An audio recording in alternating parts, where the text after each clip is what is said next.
What's up, strongest men and women and children from blocks all around the world? I am my block's strongest man, and I'd like to welcome you back to the discussion of the Mammoth Strength Challenge Pro-Am, where we discuss the heavyweight ladies open division, and tonight it's all about Anna Tapper. Ciao, homie!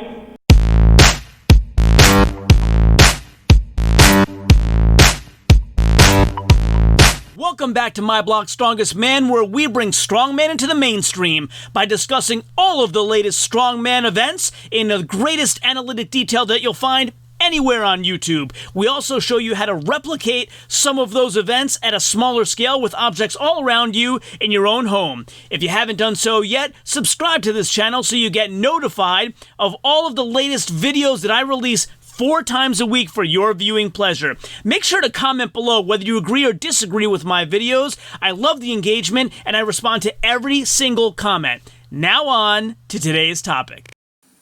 So, Anna Tapper is on Instagram and she's showing us some of her great training. But before that, let's take a quick recap on what the events are for the ladies heavyweights. They're going to do a 120-pound log, 120-pound axle, 140-pound Mauser block, 165 Viking press AMRAP, moving into the deadlift medley, a 400-pound traditional deadlift followed by a 425-pound 18-inch axle deadlift, then the car pull.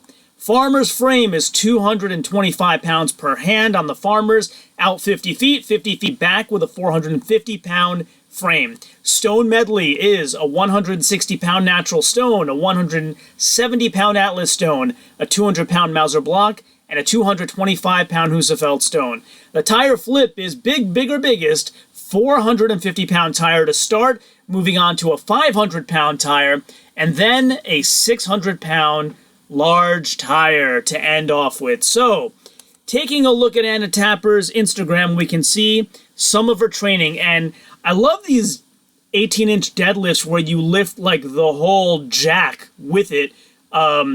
She actually gives us the weight, or else I never would have been able to figure it out. So she says it's actually a 500-pound 18-inch deadlift. Yes, you heard that right. 500 pounds. 75 pounds more than what the contest requires, and much more than I've seen any of the other ladies deadlifting. Amazing, amazing. Then she talks about doing a 200-pound log here as well. So that first video was a little jerky. This one's a little smoother. And so here you will see her do a 200-pound log. So the first 2 videos that I'm watching of Anna Tapper, I'm thinking her weights are way higher than everybody else. She's going to blow them all away. The difficulty comes in trying to predict how she's going to do on events that I don't see her prepping on, and therefore couldn't give her kind of the benefit of the doubt on. And so, lack of evidence doesn't mean she doesn't have proficiency, it just means I can't make a decision based on it. So, but again, here's a 200-pound log that she gets up, a lot more than the other 2 ladies.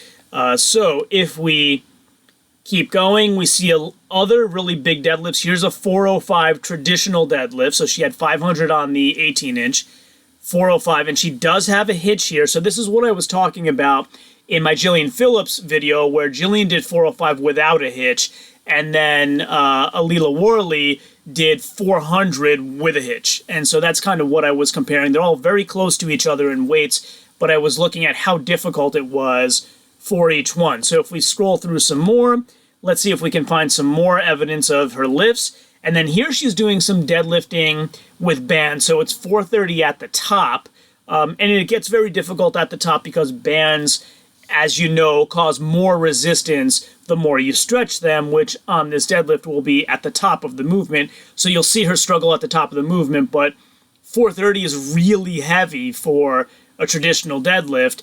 Now, granted, it's not 430 at the bottom, but it's 430 here.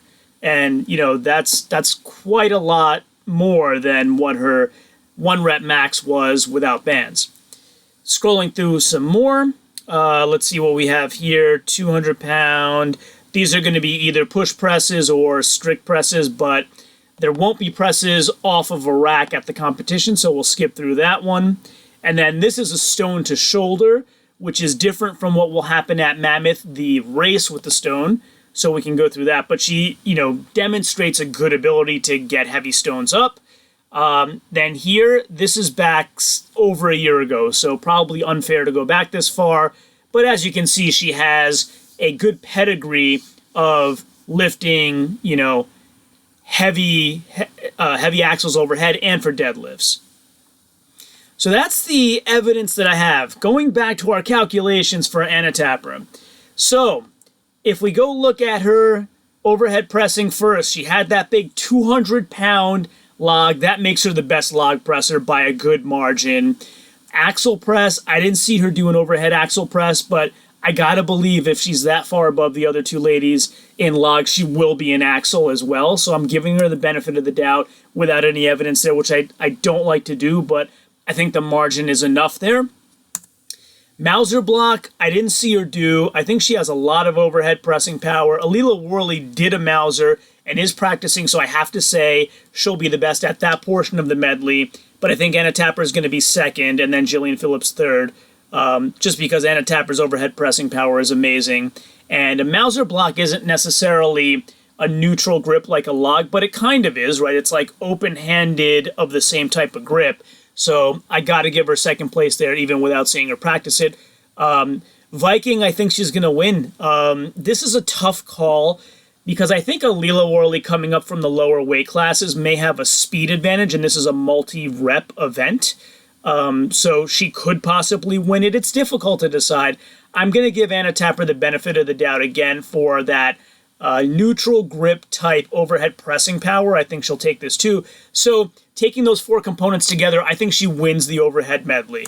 And that's why this lower is better calculation average that I have has her with the lowest number. Moving into deadlift, again, 405 for her, the same as Jillian Phillips, but Jillian Phillips did it more smoothly. So I'll say Anna Tapper is going to do second best in the traditional deadlift, by far best on the axle portion, and then I say second best on the car pull, just because I think, again, Alila Worley will be faster with it, and she's practicing car pulls.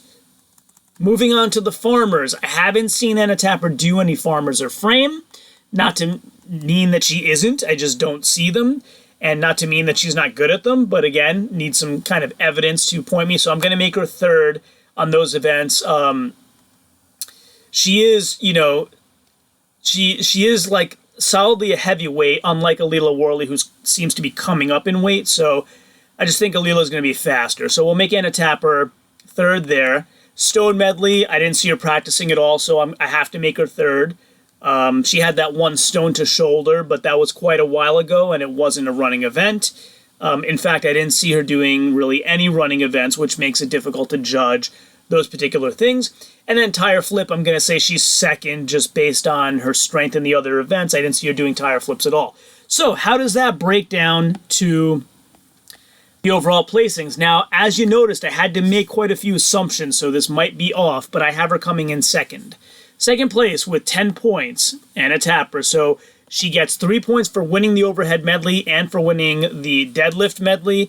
And then 1 point for the farmers, 1 for the stone, and 2 for the tire flip. That's how her 10 points break down. Anna Tapper coming in second in the heavyweight ladies open division at the Mammoth Strength Challenge V Pro-Am. That is my prediction. Let me know in the comments below if you agree or you disagree. And of course, until next time, as always, ciao, homie. So if you like this video and want to learn more about any of the products I described during this video, make sure to check out the links in the description below. So if you like this video and haven't done so yet, please consider subscribing using that button right there. And also stay tuned for some other videos that you might love blooping up right there. This one is the one that YouTube thinks that you will like the best, and this one is the one that I think you will like the best. As always, share this with everyone, and until next time, ciao, homie.